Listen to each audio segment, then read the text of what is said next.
बिहार में विधानसभा चुनाव की सरगर्मी तेज है और ऐसे में सीट बंटवारे के बाद प्रत्याशियों का ऐलान किया जा रहा है। लेकिन प्रत्याशियों के ऐलान के बाद कई ऐसे नेता हैं जो नाराज हो गए, जो टिकट चाह रहे थे लेकिन उन्हें टिकट भारतीय जनता पार्टी ने नहीं दिया।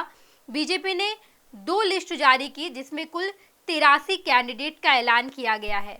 और इन सबके बीच एक बड़ी खबर निकलकर सामने आई कि बीजेपी के चिकित्सा प्रकोष्ठ के सह संयोजक और बिहार के प्रसिद्ध नेत्र चिकित्सक डॉक्टर सत्यप्रकाश तिवारी बीजेपी का दामन छोड़कर जनसुराज में शामिल हो गए हैं और जनसुराज ने उन्हें ब्रह्मपुर विधानसभा सीट से कैंडिडेट बनाया है। भारतीय जनता पार्टी ने ब्रह्मपुर विधानसभा सीट लोजपा रामविलास के खाते में डाल दी, जहां से हुलास पांडे कैंडिडेट बनाए गए हैं। तो डॉक्टर सत्यप्रकाश तिवारी ने जनसुराज का रुख अपनाया और तस्वीर हम आपको दिखा रहे हैं। जनसुराज का जब इन्होंने रुख अपनाया तो खुद प्रशांत किशोर, जनसुराज के राष्ट्रीय अध्यक्ष उदय सिंह और प्रदेश अध्यक्ष मनोज भारती, इन तीनों ही लोगों ने मिलकर डॉक्टर सत्यप्रकाश तिवारी को टिकट दिया है। सत्यप्रकाश तिवारी के बारे में बात करें तो ब्रह्मपुर के नैनीजोर गांव से ये ताल्लुक रखते हैं। नैनीजोर गांव एक बड़ा गांव है और यहाँ पर 10,000 से भी अधिक वोटर्स हैं और ये वोट बैंक सत्यप्रकाश तिवारी जी का है। इसके अलावा आसपास के भी कई ऐसे गांव हैं जहां पर इनकी पैठ है। हुलास पांडे को जब चुनावी मैदान में लोजपा रामविलास ने उतारा है तो हुलास पांडे को लेकर खूब नाराजगी सामने आ रही है।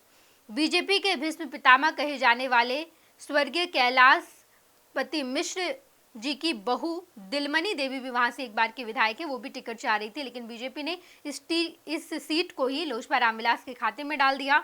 उसके बाद दिलमणि देवी भी नाराज चल रही हैं। इन्होंने भी सोशल मीडिया प्लेटफॉर्म्स पर अपनी नाराजगी जाहिर की है और हुलास पांडे के बारे में इन्होंने लिखा है। और अब जब ब्रह्मपुर विधानसभा सीट से जनसुराज के कैंडिडेट डॉक्टर सत्यप्रकाश तिवारी बनाए गए हैं तो ये हुलास पांडे के लिए बड़ा चैलेंज होगा। वहां 2 बार के विधायक है शंभुनाथ यादव। अगर यादव वोट बैंक की बात करें तो वो भी वहां पर अच्छी खासी है।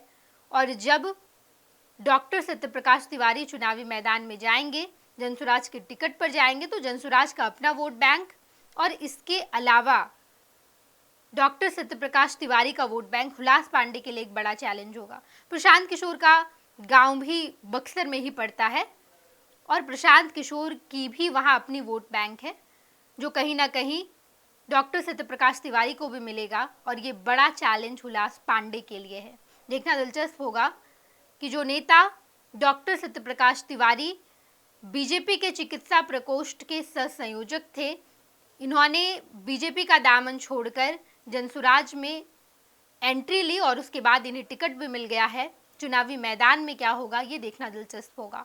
हम आपको तमाम खबरों से रूबरू कराएंगे। आप देखते रहिएगा फर्स्ट बिहार झारखंड।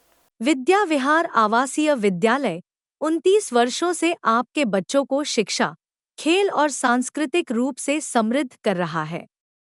बिहार के पूर्णिया में स्थित हमारा 40 एकड़ का हरा भरा परिसर और 27 एकड़ का खेल मैदान एक ऐसा वातावरण प्रदान करता है जहां विद्यार्थी न केवल पढ़ाई में बल्कि हर क्षेत्र में आगे बढ़ते हैं। विद्या विहार आवासीय विद्यालय परोरा, पूर्णिया, बिहार।